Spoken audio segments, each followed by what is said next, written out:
Morning. How are you Good guys? morning, Professor. Good morning. What a week. It's been very hectic, I must say.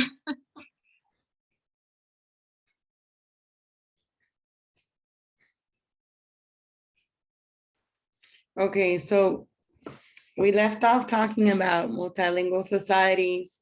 We spoke about the case of Germany and bilingualism there, US and bilingualism and multilingualism there. And then we kind of had these contrasting case studies of circumstances where it seems to be something celebrated and others where it's not celebrated. And I like these two examples because we often immediately think, well, Western countries, US, Europe, one language united under one nation, monolingual ideologies, but it's not necessarily the case actually. There are specific European countries that have a multilingual plan in their curriculum that they advocate for second and third language acquisition because they realize that upon learning a new language, you are also acquiring mobility within the European Union. So I think that it's interesting, but it's not all of the European countries. It's some like Germany, but I think it's interesting. I suppose the ideological progress of some communities and then others kind of a little bit set back. But more often the case than not, people try to promote one language over another. And again, it's because of this idea that people believe that in order to stand in solidarity and united, they have to share the same language. It's this psychological idea that is promoted in a lot of different contexts. Which is why then, why we said that even though multilingualism is normal and there are many multilingual people in the world and bilingual people, in some contexts, it's treated like it's not the norm, like it's extraordinary, it's outstanding, given the ideological norm that, you know, speak only one language.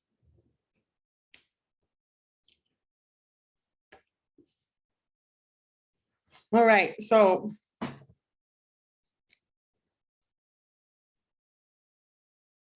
we stayed off talking about multilingual abilities.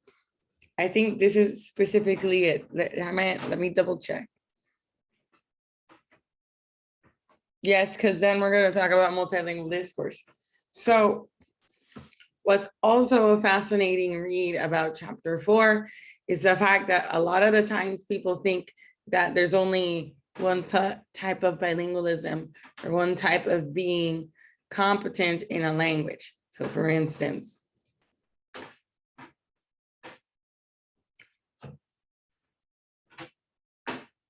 people usually think about, sorry, I haven't had my coffee. People usually think about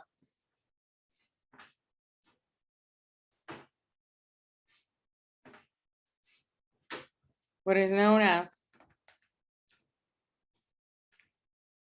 balanced bilingualism, which is this idea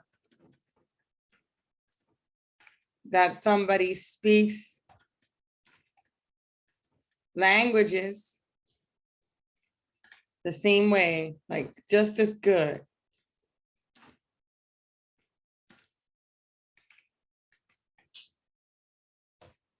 Right? Then we have these constructs that are from like the 70s of semi-bilingualism or demi, that's kind of like hinting at you're kind of bilingual, but you're not quite there yet.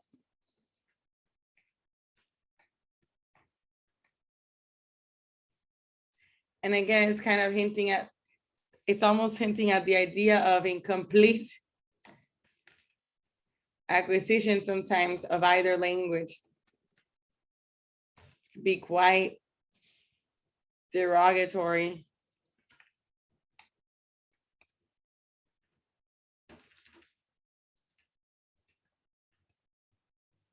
or like offensive, no, because it hints at somebody's inequality.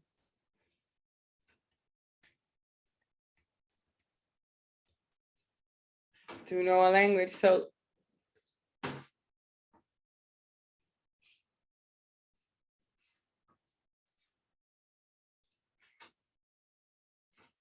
one second.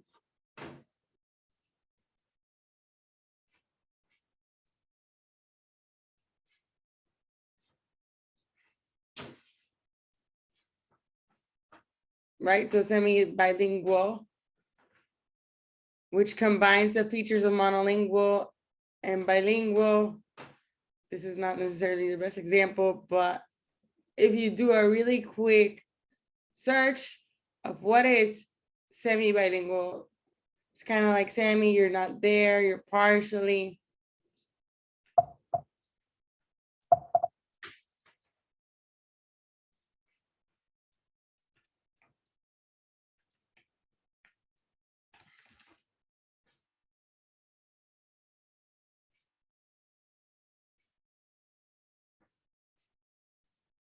I think maybe Francis Grosjean has a nice. Okay, so this is a nice link to discuss. One second. This is Francois Grosjean. Myths about bilingualism. Bilingualism as a rare phenomenon. Myth.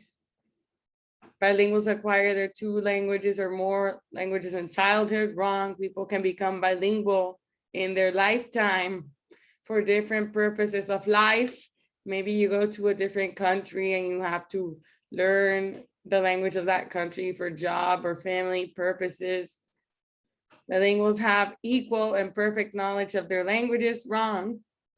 So this idea that we're talking about, that many people think it's kind of the desired norm, balanced bilingualism, whatever that is. Nobody's really a balanced bilingual. So you could be more competent in one language over another, or more competent in one register of that language. So maybe you feel more comfortable speaking informally in English, but then in Spanish, you feel more comfortable reading or listening, right? So that's kind of different layers of bilingualism, because different tasks, so linguistic cognitive tasks, and also different linguistic outputs and practices could denote that you feel more comfortable doing certain thing in one language and a certain thing in another. So that's often the case with someone who's bilingual or multilingual, who has this fluid repertoire, has access to a repertoire that is expanded. So, you know, for a monolingual person or somebody who's very monolingual, what they have usually are dialects, informal and formal styles, different varieties of that same language.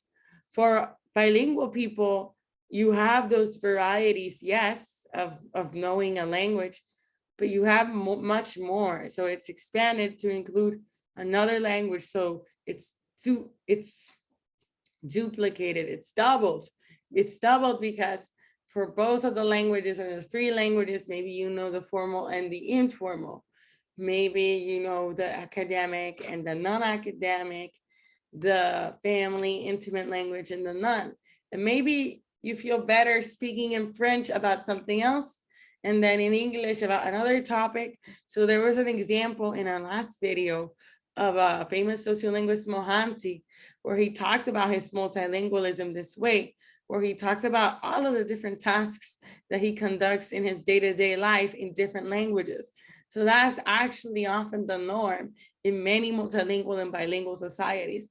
It's not the idea that because you're bilingual and monolingual, you're gonna know necessarily to the same extent everything, like speak them almost the same. You won't.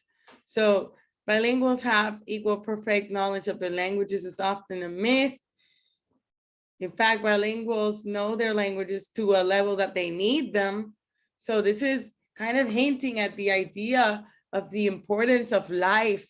So the importance of being socialized in an environment. So if you need another language, maybe it's because you have a job in a certain context. Maybe it's so you can understand somebody. No, so language develops on a need basis most of the time, a lot of the times, so that we know how to communicate with others. So with time, we can become just as bilingual as children. So it means it's not reserved towards the beginning stages of my life, but with need and in the right environment, right context, I can acquire another language. So real bilinguals have no accent in their different languages. This is wrong, and I think this is an ideology that a lot of us grow up in as Spanish speakers. We grow up people telling us that we're destined for failure because our Spanish phonology is not the same as the English phonology. So we're more likely to translate features of our Spanish into our English. Why? Porque, por ejemplo, in Spanish, we have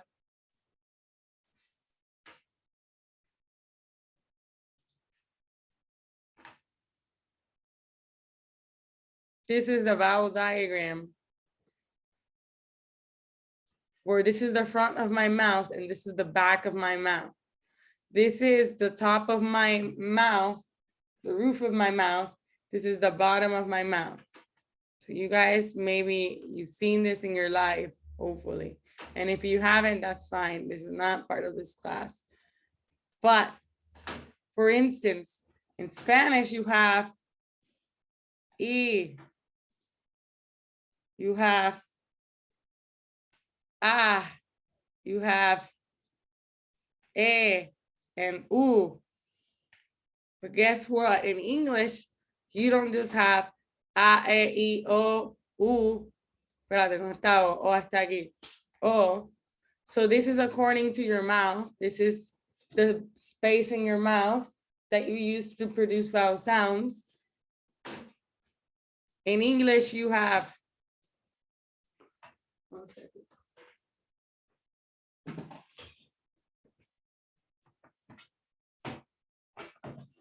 In English, you have E, E, A,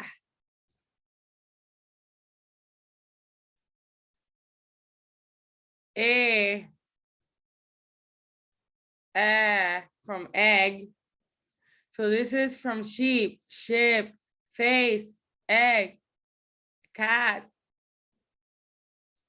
So in English, you have additional vowels that you don't have in Spanish. So these are the different symbols that they use in phonetics to talk about the vowels of English. So there are multiple, there are plenty. So maybe you don't even remember these labels, I'm not sure. But, you know, because we have these different labels or these different categories of sound, because ultimately the symbols are standing for different values of sound for the vowels in English, because we have in American English, this is American English,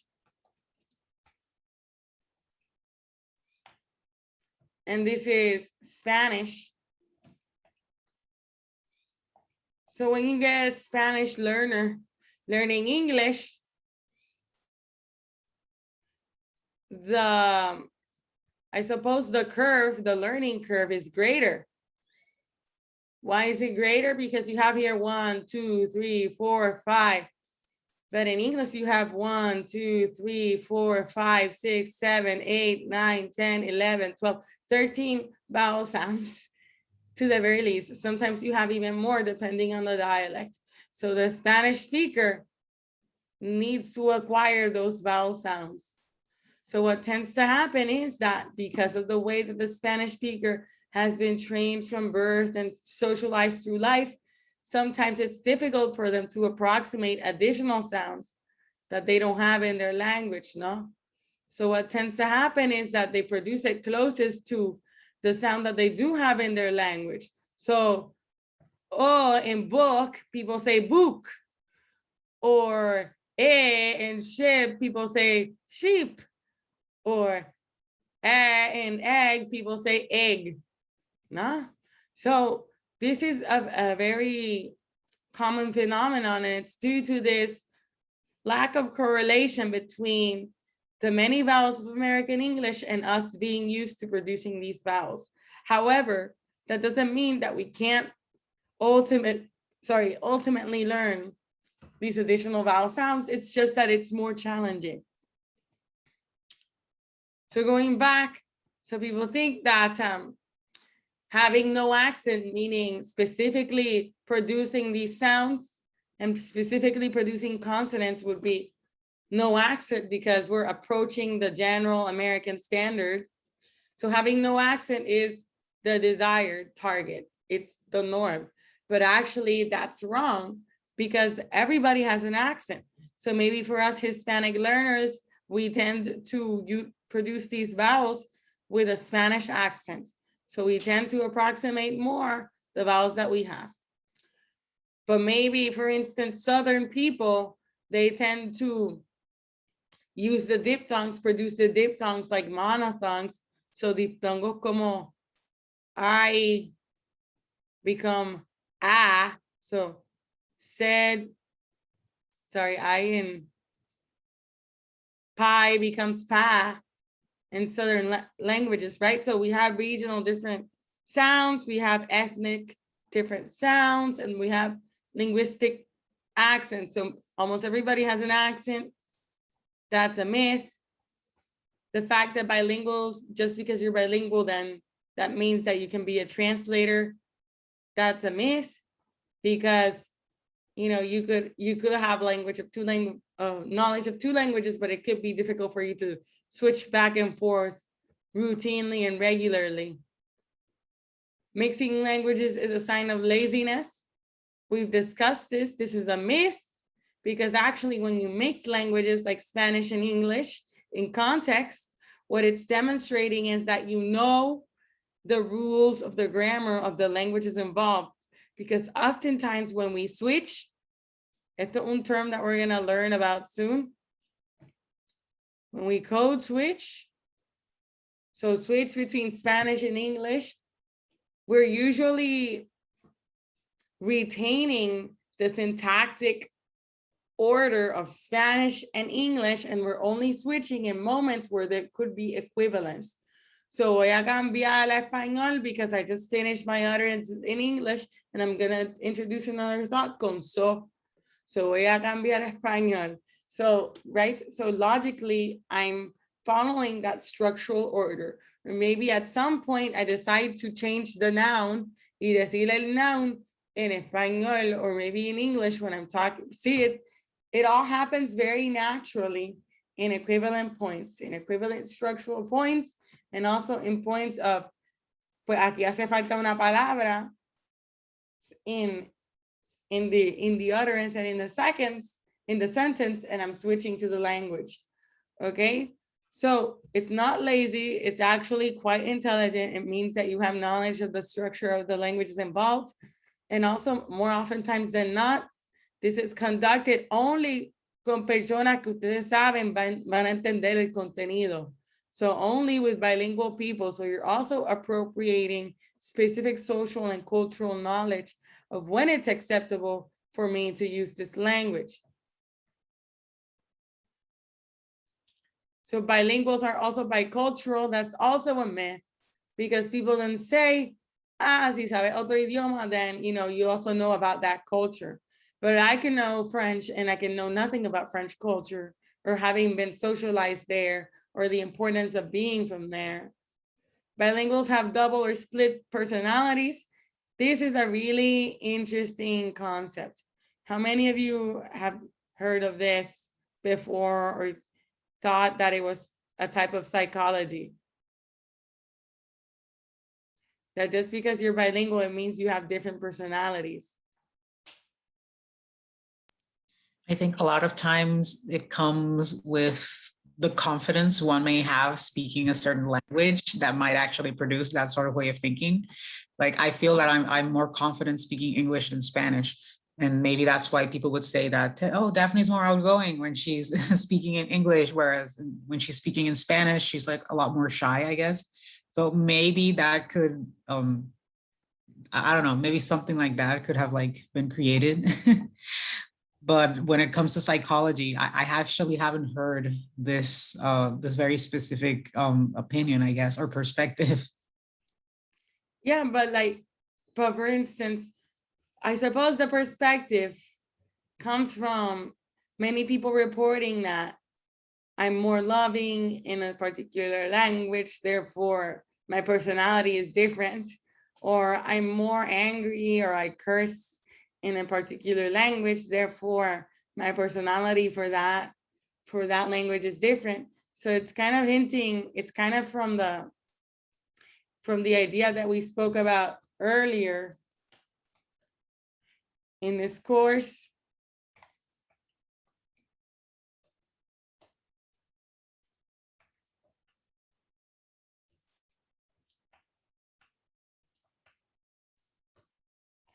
The Orpheum relativism theory or Sapir-Whorf hypothesis that claims that language influences thought, no? So this is where that logic comes from, because language can influence thought. A language provides the tools for us to communicate a lot of the times. So it can predispose certain ways of thinking and communicating on the basis of the words of the language there or the structure. So for instance, we have indigenous languages that have several types of words to distinguish different types of snow. So the idea would be, does that mean then that indigenous, this community, I believe some Eskimo, I'm not sure, but does that mean that this community is the only one that can perceive different types of snow? No. So obviously, just because you don't have a word for something in your language, or you don't have the structure for it, like male, female, gendered nouns, doesn't prohibit you from thinking about things a particular way. So even though you are predisposed by a certain language, doesn't mean that you ultimately believe the way that your languages prime you to, right? So this is the idea with Orpheum relativism. It's all relative to the language, right? But the language provides the tools, but it doesn't prohibit you from thinking differently. So this is tied to this idea of having a split personality. And again, I also think, Daphne, that what you said of confidence and anxiety also factors in a lot for bilinguals, because maybe you have more introverts in a second language and more extroverts in their first because of level of comfort. So we can interpret this idea of this split personality idea differently. Maybe it derives from research on language and thought. Maybe it's linked to identity of a second language learner and linguistic anxiety. But the truth of the matter is that our personalities are very unique to us, and the outcome of many complicated social, cognitive, and developmental factors. So language is just a tool, no, but our personalities are a little bit more different to talk about. So yeah, so bilinguals, like monolinguals, adapt their behavior to different situations and people. This often leads to a change of language in bilinguals. So this change of language has led the idea that bilinguals are different when speaking the one or the other language, but like monolinguals, it is the situation or the person who one is speaking to which induces slight changes in behavior, opinions, feelings. So here they're kind of defining the fact that it's not necessarily the case on the basis of it's also dependent on your audience. So I think that all of these are true. It's dependent on your anxiety, your confidence. You get a different way of speaking or communicating, a different feeling based on your audience. You also get a different, maybe you're primed to behave or think in a certain way based on the language, but it's not ultimate and it cannot explain something as complicated as personality. And I'm not in a position to talk about as a linguist personality. There's many people that study that in psychology. All right. So bilinguals express their emotions in their first language. This is another myth that we listen to all the time. And I think this is more in alignment with what Daphne was saying, because yes, if you feel more confident in a particular language because of your linguistic anxiety, it's my first language, you're more likely to express yourself and your true feelings or emotions because maybe you have more intimate attachment to it from the moment you were born. However, it doesn't mean that you can't express your emotions in the second language. No, so again, this is kind of an attachment to these stereotypes of bilinguals and things that have been debunked over time with research. So these are some interesting facts about bilingualism. I'm going to share this link in the chat, but I think that it's certainly important when we talk about the bilingual speaker. What does it mean to be bilingual? Who is the bilingual speaker? We're talking about such a big concept, you guys.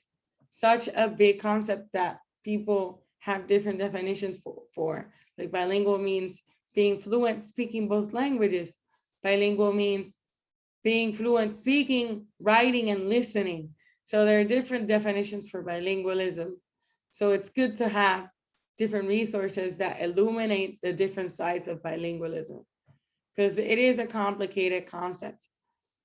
So then we have, so we spoke about multilingual abilities. The level of competence in a code is developed on a needs basis, not just in the first couple of years of life, but as you go on through life. So maybe that's why some people advocate for the vision of programming, coding to be interpreted as its own kind of language, because it does follow a structure, does have its own terminology, and the people that function or work with this within this domain need to be able to interpret somebody else's code and respond to it or fix it, or so they're kind of engaging in speech as well. So we can talk about other languages and acquiring or being competent in other languages. So there are different models for multilingual discourse. The model for multilingualism typically highlights the following points. So typically when we speak in bilingual speech, we could be influenced by our specific context. So maybe we're in school, right? Or maybe we're with our friends, and that's gonna perhaps influence the type of speech or bilingual language that I use. So the context, the setting could be influential because we're accommodating to the setting. The speaker, my friend, my family, the stranger could be influential in terms of whether I speak bilingually or not. And the subject could be influential to whether I appropriate bilingual language use in interaction. So for instance, if I'm talking about video games and I'm in a mass multiplayer, como se llama eso, MMO, I'm not a gamer, but I'm playing online with an online community, maybe I would be more inclined to use terms from that online community, a lot of them which are in English, but then also negotiate what we're gonna do with my team of gamers with my local vernacular language, no? So in this case, I'm assuming that everybody in that setting or speaking about that topic of that particular game will be able to engage in multilingual discourse. So we target our speech according to audience, according to context, and according to topic. All of these factors could influence whether somebody engages in bilingual speech or not. Okay, so when we talk about multilingual discourse, That's what we're talking about. Multilingual discourse. What is discourse? Discurso. Discurso is speech, like larger utterances, larger streams of speech.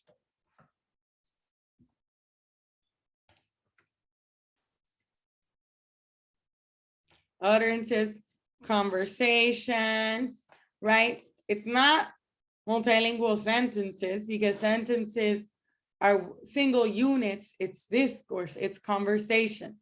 So multilingual discourse then can happen on account of these factors and more.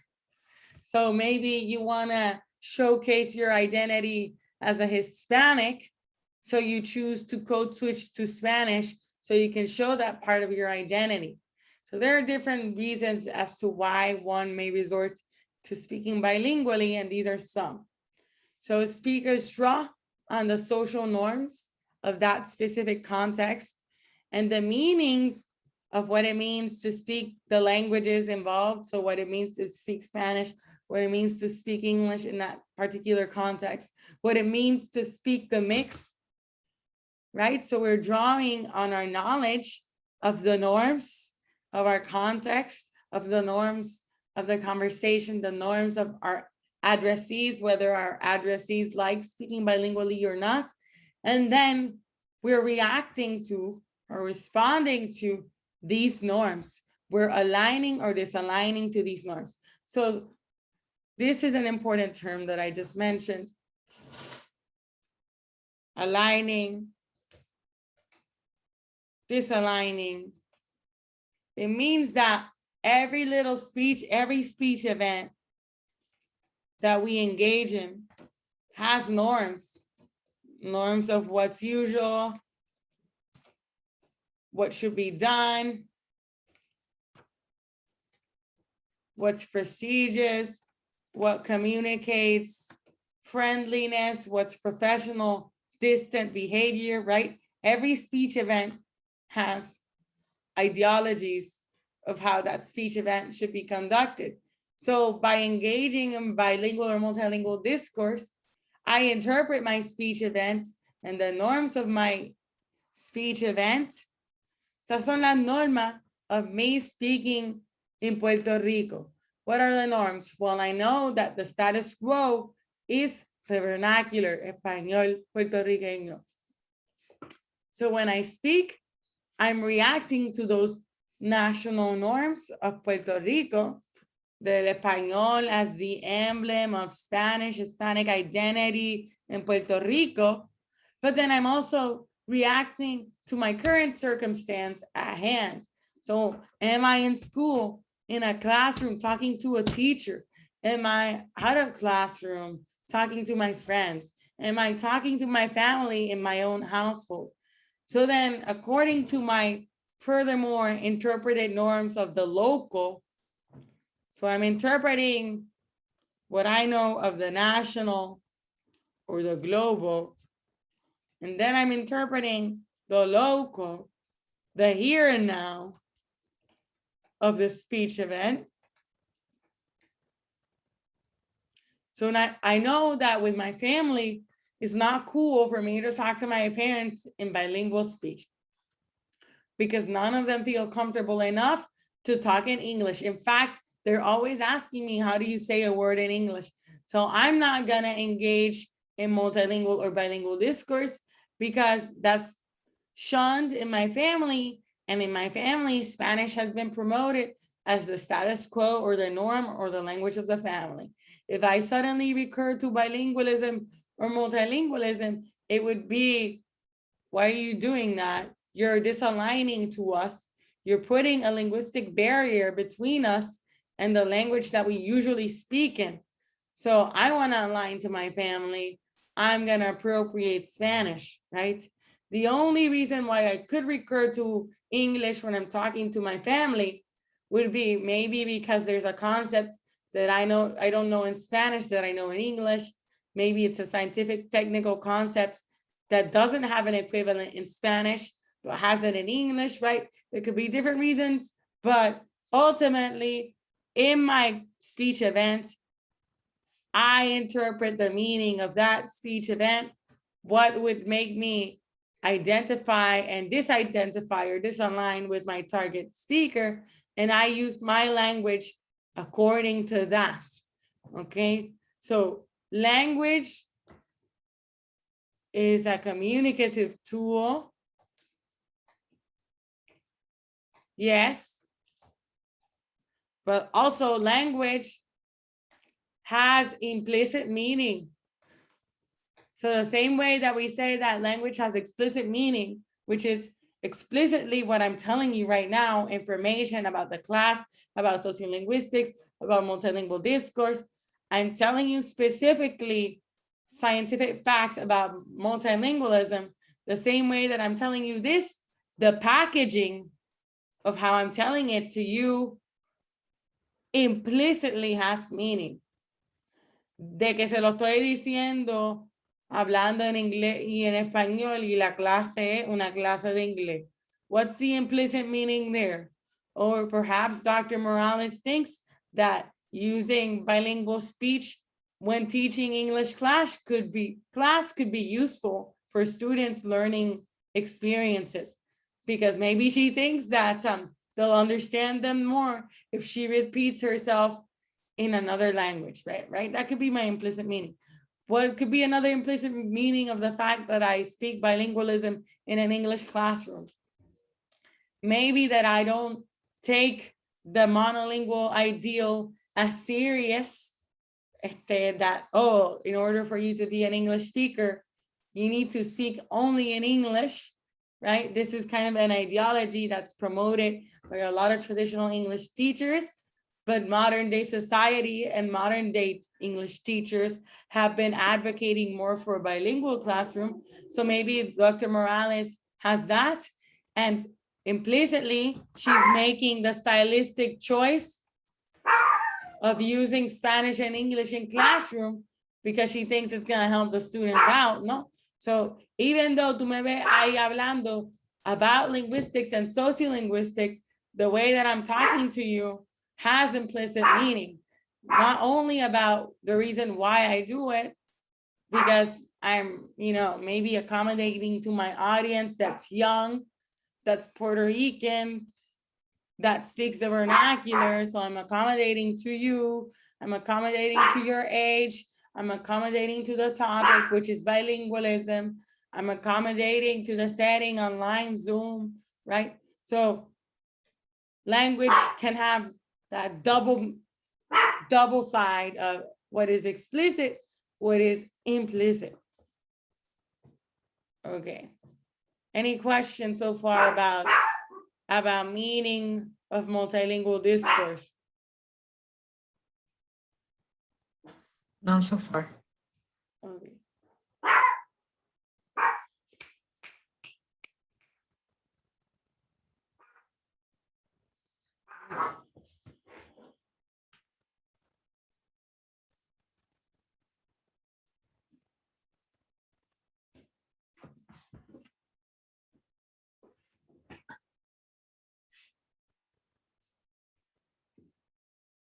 So when we talk about bilingualism, another term that pops up is the word contact, contacto. So what do we mean when we say contact languages? We're referring to cultural and linguistic contact. So essentially, sometimes when we have multilingual and bilingual communities and languages are in contact with one another for a prolonged period of time, for many years, sometimes these two languages can fuse into a new language, or sometimes these languages can borrow from the neighboring contact languages, no? So the results, contact languages are the result of when speakers master multiple languages and use them all in conversation. We can have hybrid languages, or we could have diffusion, or a type of language change that is pushed by being in contact with another linguistic community. So diffusion is when certain features are adopted from one language. So we can think of how Spanish has taken a lot from English. So Spanish has taken a lot from English sentence structure. Spanish has also taken a lot from English words, English as well. Let me think, syntactic structure words. Phonology, not as much, but it has taken from English linguistically. So we could say that there's certain aspects of diffusion. So certain features being appropriated from one language to another as a result of Spanish and English have been together for over a century in Puerto Rico. So our Spanish is Caribbean Spanish, yes, but it's also the result of being in contact with English in modern day history. So these are two ways we can talk about the outcome of two languages in contact. One is an entirely different code, and the other one is influence or diffusion. Okay, so this is in page 84 to 85 of your book, textbook.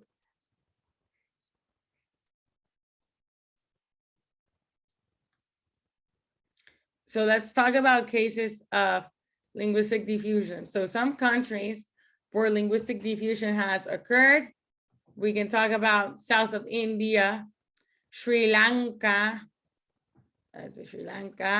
south of India, and the Balkan Islands are cases that are definitely, certainly multilingual countries with many different ways of speaking, and these ways of speaking have influenced each other. So for instance, Kupwar, a small village in India, it has around 3,000 inhabitants, así se ve, really beautiful. There was a convergence among the 4 languages spoken in that area in India, Marathi, Urdu, both which are Indo-European, and Telugu, which is non-Indo-European language spoken by only a few people in the village.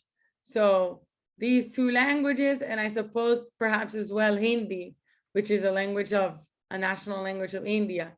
So 4 languages, and there's convergence.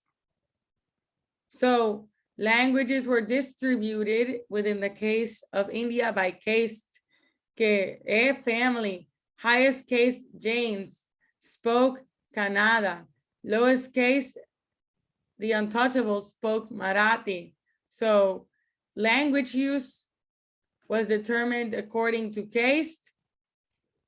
However, because these communities were in contact with one another in this small village of few people, the languages could influence one another. So bilingualism within the case of Kupwar and trilingualism is normal. People can conduct everyday life work in multiple languages.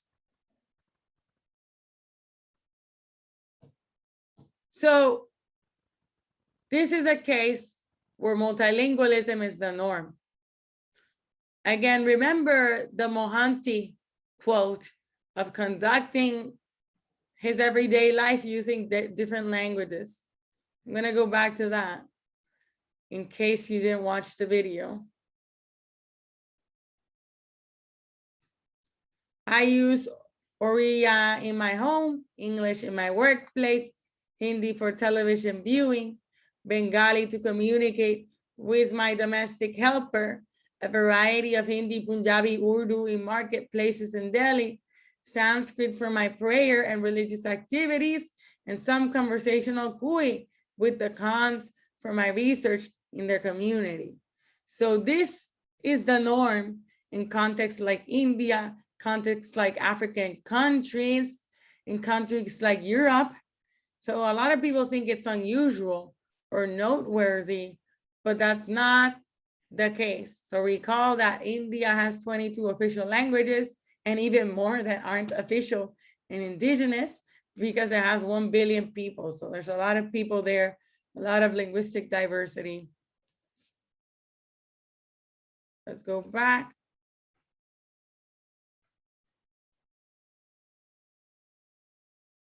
So the example of Kupwar as a linguistically diverse space and linguistic diffusion occurring there. So even though multilingualism is more like the norm rather than rare, we have negative ideologies surrounding multilingualism. So we know that in some societies, specifically Puerto Rico and the US, multilingualism, or at the very least, multilingual speech using two languages is looked down upon. So there is a long history of Western societies looking down on people who are multilingual. Prestige is attached only to a certain few languages that it's okay to be bilingual or multilingual in. So for instance, Greek and Latin have scholarly academic notions of meaning. And then other languages that are deemed as foreign and exotic, at least within the US, French and Italian, because they point to the old world and Europe, no, and German as well. However, Spanish denotes the immediate neighbor, Mexico, which then ultimately is frowned upon and many see as less than. Because ideologies of language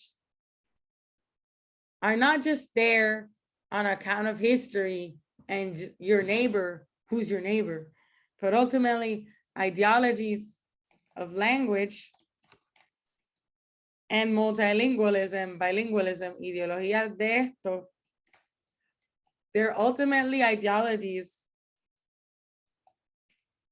about people who speak that language.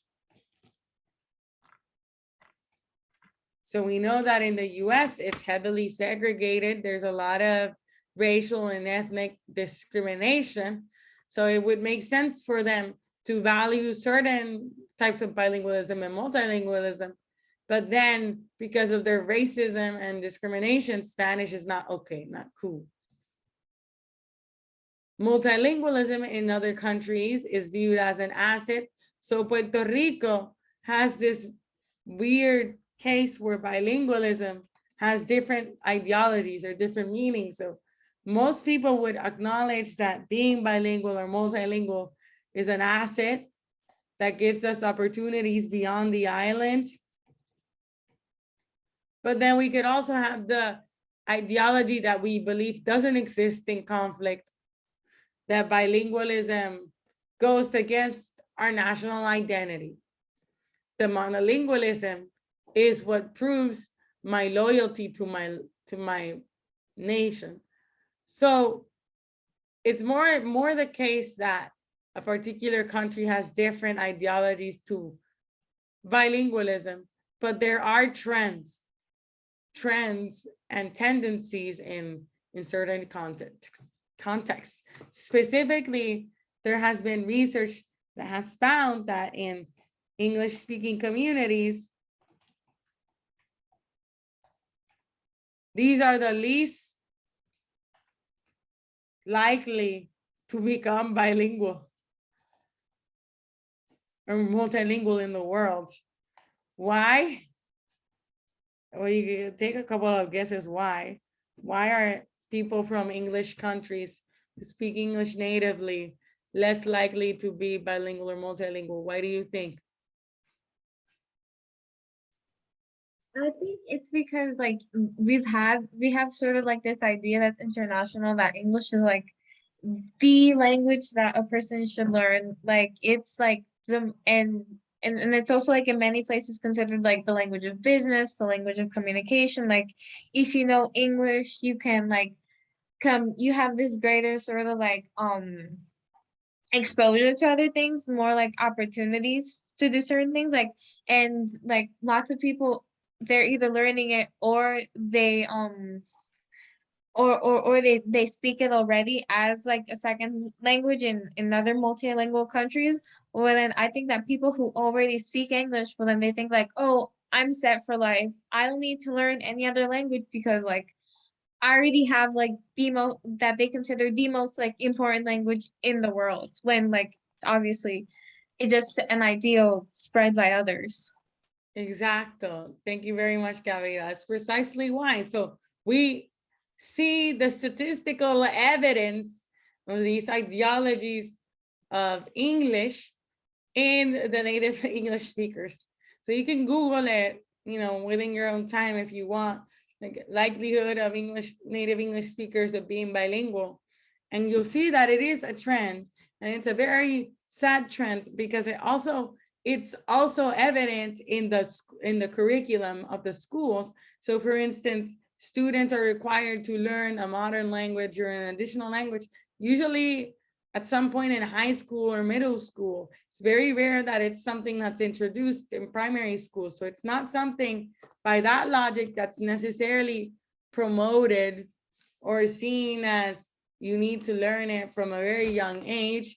And also, as Puerto Ricans, we know just because you have a specific class in a specific language, like one subject language class, doesn't mean that you're going to become fluent or competent, because one class is not enough.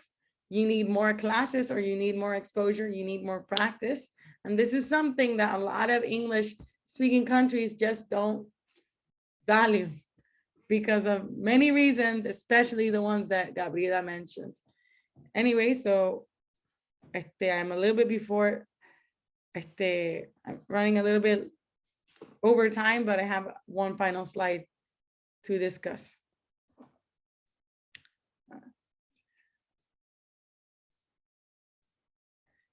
So there are many negative ideologies surrounding bilingualism, negative ideologies of multilingualism. Typically has associations with being an immigrant. Okay, esta persona tiene otro idioma, they must be an immigrant, therefore illegal, therefore maybe lower classes, right? In monolingual societies. These groups tend to occupy rather low positions, so lower classes, because they're from outside. Altogether, these values project an inferior status in certain Western societies, not all, but in certain. And you can bet that certain also includes the English-speaking societies that we were discussing. All right, so we'll stop it at here. This is the end of, I think this is the end. Now I'm scrolling down and I'm seeing, this is the end of part 1 of multilingual ideologies and multilingual societies. Next week, we're going to be talking about ways that we can analyze bilingualism and multilingualism. We're going to talk about methods such as the method that is known as linguistic landscape. And this method that we're going to talk about is especially important for your final, not for your midterm, but for your final. You're going to have a final project for this class on multilingual and bilingual discourse, where I'm going to ask you to take pictures of your surroundings, of your linguistic landscape, and analyze bilingualism or multilingualism in the community that you choose to take pictures of. It's going to be a fun activity project that's going to force you to go outside. So that is coming up next week. We're going to talk about this. We're going to talk about the final project. And also we're going to talk about the upcoming midterm number 2. Okay, so that's what's happening next week. So please come so that you learn about the project, and also so that we can continue discussing this. So if la huelga sigue, Monday is online. So I'm probably going to announce Monday online just in case from today on, because I don't know what's going to happen over the weekend. So just if I may, Professor. Huh? If I may, yeah. I just received some information through the chats that apparently the students in Los Portones are going to try to start some sort of meeting or negotiation on Tuesday. So it seems that at least until Monday, we will most likely be online. Okay, that's good information to know. Thank you so much, Daphne. So Monday online, 7:30, we're gonna discuss the follow-up part of multilingualism and start talking about the linguistic landscape project, which after that discussion, you probably wanna start doing. It's just a matter of taking pictures, okay? Okay.